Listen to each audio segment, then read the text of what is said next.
In an appearance on Good Morning America, actor Robert Wagner sat across from Robin Roberts to promote his new memoir. What began as a routine interview gradually escalated. The tone shifted when Roberts pressed Wagner about intimate personal details, and Wagner visibly bristled. The room's calm veneer cracked as tension crept into the conversation, leaving viewers uneasy. Wagner's composure was tested. Roberts asked Wagner to address rumors and unverified claims about his life and relationships, questions that Wagner appeared reluctant to field. He hesitated, choosing his words carefully. Roberts then followed up with insistence, hoping to clarify ambiguities, but Wagner's expressions tightened. The dynamic had subtly pivoted, interviewer probing, subject defensive. The stakes felt higher. As the back and forth continued, Roberts leaned in further, pressing Wagner to either confirm or deny certain insinuations. Wagner responded with guarded statements,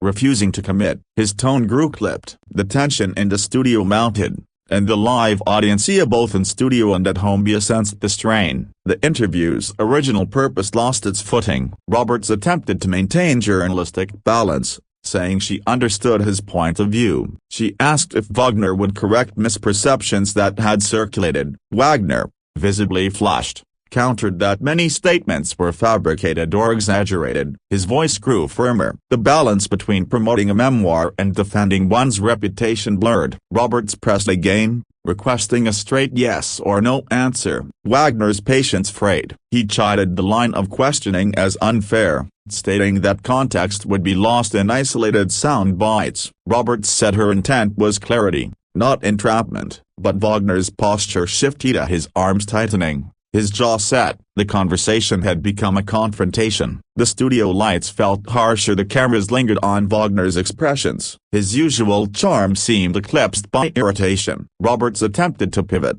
to steer towards softer topics or insights from Wagner's career, but the earlier rebuke lingered in the air. Wagner's replies shortened. The energy between them crackled. Roberts remarked that public figures do owe some accountability to their audience. Wagner snapped that he had written a full memoir. It wasn't that accountability. He accused Roberts of focusing unduly on scandal rather than artistry. The push-pull intensified. Viewers sensed Wagner was nearing a breaking point. Roberts attempted a gracious olive branch. She acknowledged that people might misinterpret, and she offered space for him to elaborate. Wagner replied that elaboration would be misconstrued, so he preferred to avoid labeling. His words carried fatigue, perhaps frustration with repeating denials. Roberts asked, "So are you adamantly denying the accusations?" Wagner shot back, "I'm saying they're false or unproven." He added that repeating them only amplified rumors. Roberts replied that leaving them unaddressed allowed them to persist. The rhetorical trap closed around them. Wagner's voice started trembling slightly,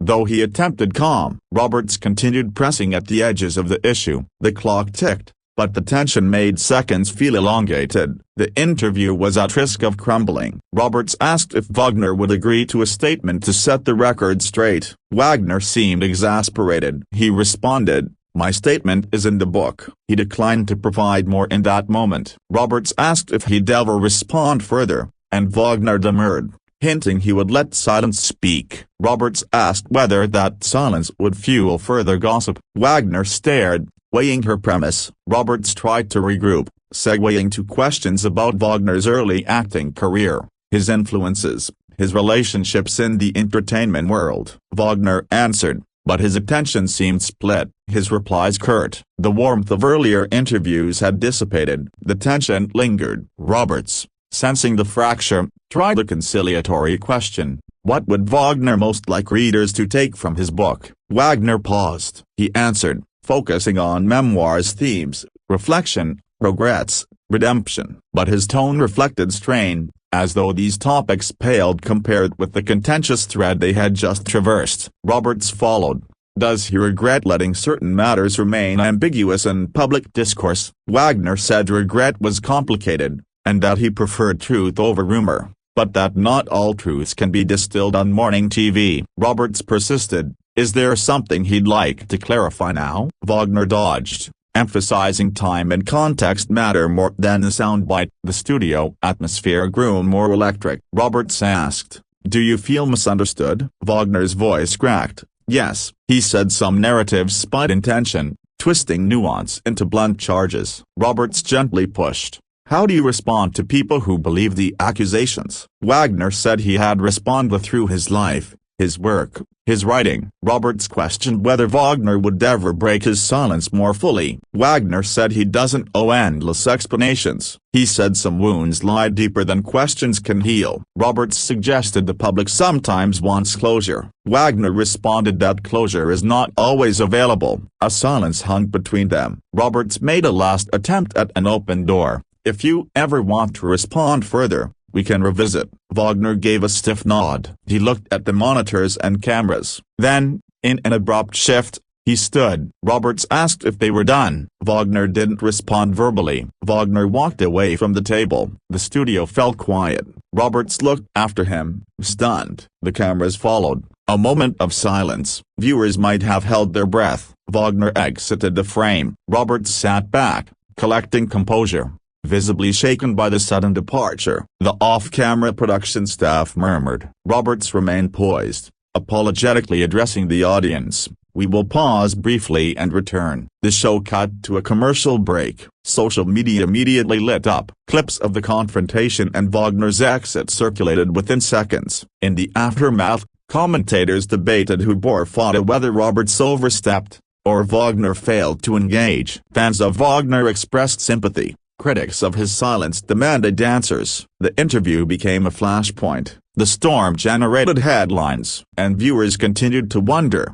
what was said, what was left unsaid, and where the truth lies. When the program returned from the commercial break, Robin Roberts faced the camera with calm professionalism. She briefly acknowledged the interruption, noting that live television can bring unpredictable moments. Her composure impressed viewers. Yet, behind her steady smile, there was visible disappointment. The interview had derailed in a way few could have predicted when the day began. In the control room, producers scrambled. They debated whether to replay clips later or move on entirely. The footage of Wagner's abrupt exit was powerful television, but also sensitive. Editors worried about fairness and tone. Networks crave viral moments, but also respect reputations. The decision required balance between sensationalism and responsibility. Meanwhile, Wagner was seen leaving the ABC studio's side entrance. Eyewitnesses described him as visibly agitated, accompanied by his publicist. Reporters outside called his name, but he didn't respond. He got into a waiting car. Cameras flashed, voices rose, and his car disappeared into New York's morning traffic, leaving behind questions and speculation. On social media, the scene exploded. Hashtags like #Wagner walkout and #Maclash trended within minutes. Fans dissected every frame, every inflection of voice. Some defended Wagner's right to privacy, others accused him of avoiding accountability. Memes, reaction videos, and opinion threads filled timelines, transforming a tense interview into a cultural moment. Later that day, Good Morning America issued a brief statement thanking Wagner for his time and expressing regret that the discussion had turned heated. The statement emphasized respect for all guests. Roberts shared a post, gracious yet firm, saying that journalism sometimes leads to difficult exchanges, but the goal remains understanding, not conflict. Wagner's representatives released a response hours later, stating that the actor had felt ambushed by sensational questioning and had chosen to leave rather than participate in what he perceived as provocation. They reaffirmed his commitment to his memoir's message and asked for privacy as he processed the morning's events. The press immediately sought to book both parties for follow-up commentary. Roberts declined, citing that the segment should speak for itself. Wagner's team refused all interviews for the week, saying the actor needed space. The standoff added mystery. What exactly had caused his reaction? Was it a single question, or a culmination of frustration? Entertainment analysts revisited Wagner's long career. They reminded audiences of his decades in film and television, his charm, and his once celebrated reputation. The morning's clash contrasted sharply with his usual poise. Commentators debated whether his outburst was uncharacteristic or revealing of deeper resentment toward public scrutiny. Roberts, reflecting privately, reportedly told colleagues that she bore no ill will. She emphasized empathy, acknowledging that everyone has breaking points. Yet she also stood by her journalistic duty to ask questions the audience wanted answered. Within that tension lies the heart of modern celebrity media: truth versus comfort. In the days that followed, reruns of the interview were clipped and analyzed across platforms. Body language experts weighed in, noting subtle cues: Wagner's clenched fists, the micro-expressions that preceded his exit. Analysts dissected Roberts' tone. Was it too sharp, or simply firm professionalism? The footage became a study in human tension. Tabloids framed the moment as a feud, printing side-by-side photos of Roberts and Wagner under bold headlines. But more thoughtful journalists wrote op-eds about the fragile boundary between inquiry and intrusion. They questioned whether live television remains the right venue for conversations about personal pain and public image. Viewers continued to take sides. Some felt Roberts had every right to ask, others argued that her persistence crossed into aggression. Wagner's defenders said the actor was cornered by years of rumors and unfair speculation. Both narratives coexisted online,